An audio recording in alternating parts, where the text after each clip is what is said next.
Hello and welcome to English School Online and How to Speak English Clearly, the channel that teaches foreign professionals to speak English clearly, confidently, so they have more respect, more confidence and a better quality of life when they're speaking English. In this English pronunciation tutorial, you're going to learn an advanced English pronunciation technique, which is how to pronounce the D sound, duh, when it appears at the end of words and the next sound after it is a consonant like th. Okay, this is a really important technique that people struggle a lot with. So I'm going to give you one simple exercise that's going to give you everything that you need to know to implement this critical part of English pronunciation into your English speech. Let's dive in.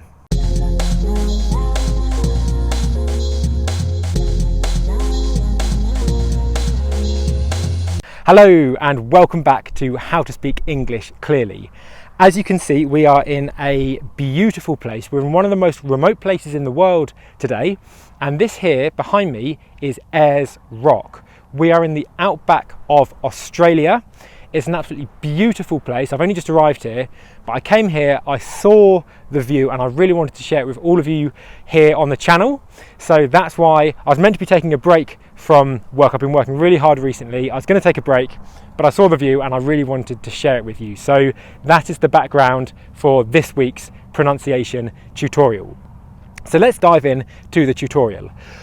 When you find the D sound or the T sound at the end of a word like food or foot, and the next sound is a consonant like thing, a question that Thomas on the channel, he asked this question, so thanks Thomas again for asking another brilliant question. He asked, how do we actually make the D sound correctly when it's at the end of the word and the next sound is a sound like th? Okay, well, what you do, if you think about the D sound and the T sound normally, you can think of it like there's two parts to a sound. D and T and P and B, they're plosive consonant sounds. And what that means in English is that when you make the consonant sound, airflow is temporarily completely blocked. Okay, it's a bit breezy, so apologies if you can hear any noise. And the reason why the camera's a bit steady or unsteady is because I'm holding it with my hand because I didn't plan to be doing any filming here. So D, T. If you make the D sound, but don't actually make the sound, if you just put your tongue into the position, what you'll feel is a build-up of pressure behind the tongue. Then what happens when you normally make the D sound, duh, is the tongue explodes forward and air explodes out. Duh, duh, duh. The same goes for T. I'm going to bring the camera in here, right in on my teeth and lips, and I'm just going to get in a bit more shade so you can hopefully see a bit better. So, duh, tuh. Can you see? Duh, tuh. Okay. The first part of the sound is the tongue going into that position. Airflow stops, the pressure builds, and then it explodes out. That's how you normally make D or T.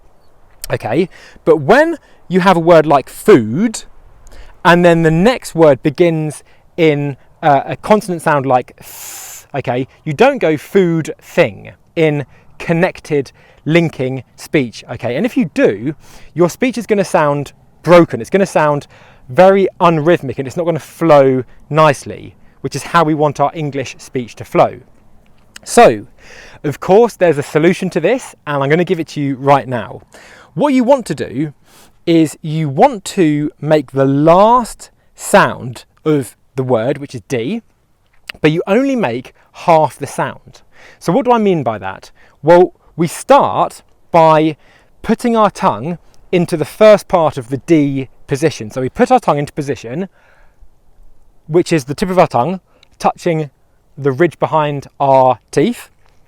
Okay, and then that's where airflow stops and the pressure builds. Okay, now normally you would release the tongue and airflow would continue, but in this position, when the next sound is th, as in thing, watch what happens with my tongue. Can you see I'm making the first part of the D sound up until the part that airflow stops, and then what happens is my tongue slides forward into the position for which is in between the teeth, and then airflow continues again in the way that it should come out for the sound, okay, which is a fricative sound. So I'm going to give you a 3-step process to get this correct. Step 1 of the process is to make the first half of the D sound by putting your tongue in that position. Like this, okay? The second part is to slide the tongue forward, and you're still not making airflow at this stage. There's still no airflow coming out the mouth. And then, once you've reached the position for the next sound, airflow then resumes.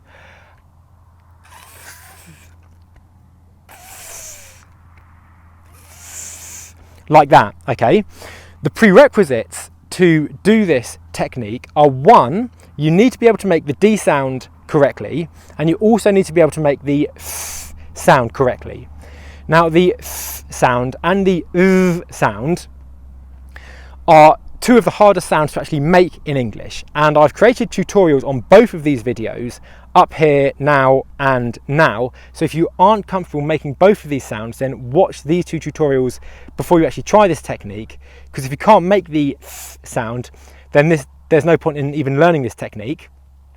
Once you've learned them though, and anyone can learn them, it's then to try this technique.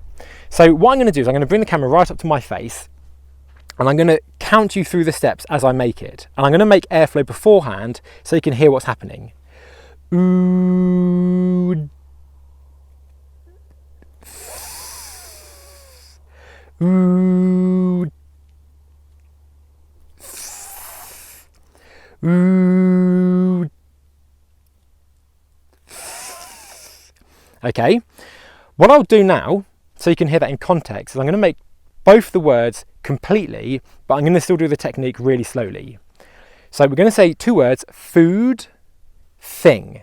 Okay, so it's going to go like this: food, thing, food, thing, food,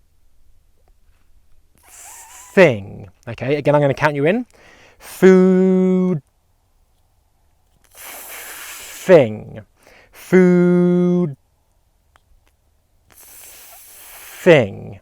Okay, and that is as simple as that. Okay, you just want to practice this one exercise again and again and again until this becomes natural, and then you can start to speed it up.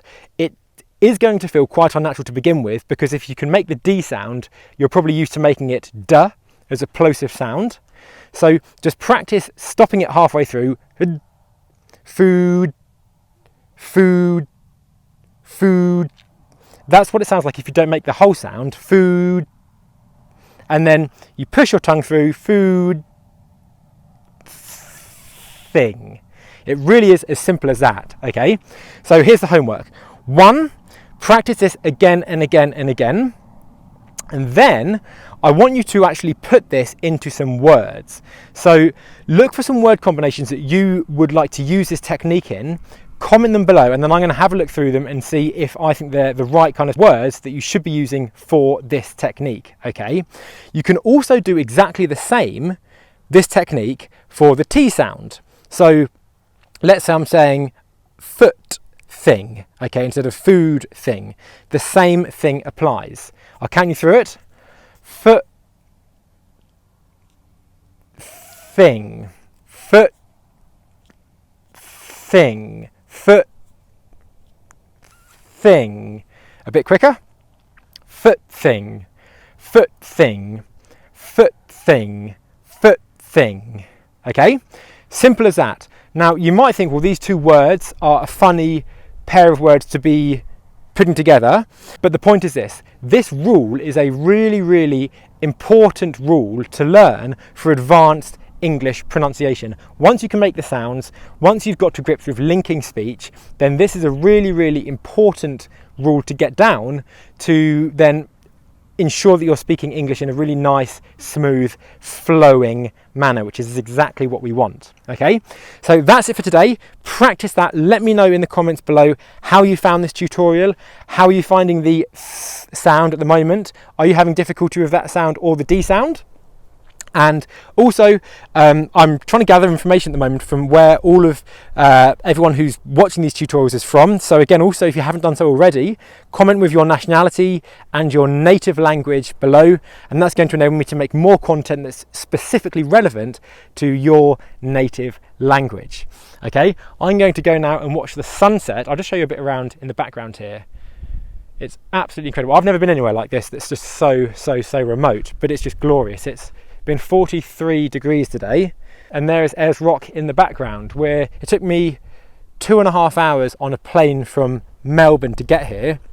We were going to get a bus up here from Melbourne. That was going to take 23 hours, but we got the plane instead, just because I've been working full-time since I've been in Australia on the pronunciation course that's coming out really soon.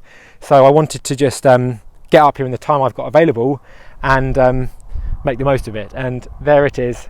See for yourselves, it's really, really special. So thumbs up if you've liked the video, and I cannot wait to see you in next week's pronunciation tutorial. Subscribe and turn notifications on for weekly pronunciation tutorials designed to help you speak English clearly and confidently. And if you know anyone that could benefit from improving their English speech and feeling more confident when they're speaking English, then you know what to do. Share the video with them. I'll see you next week.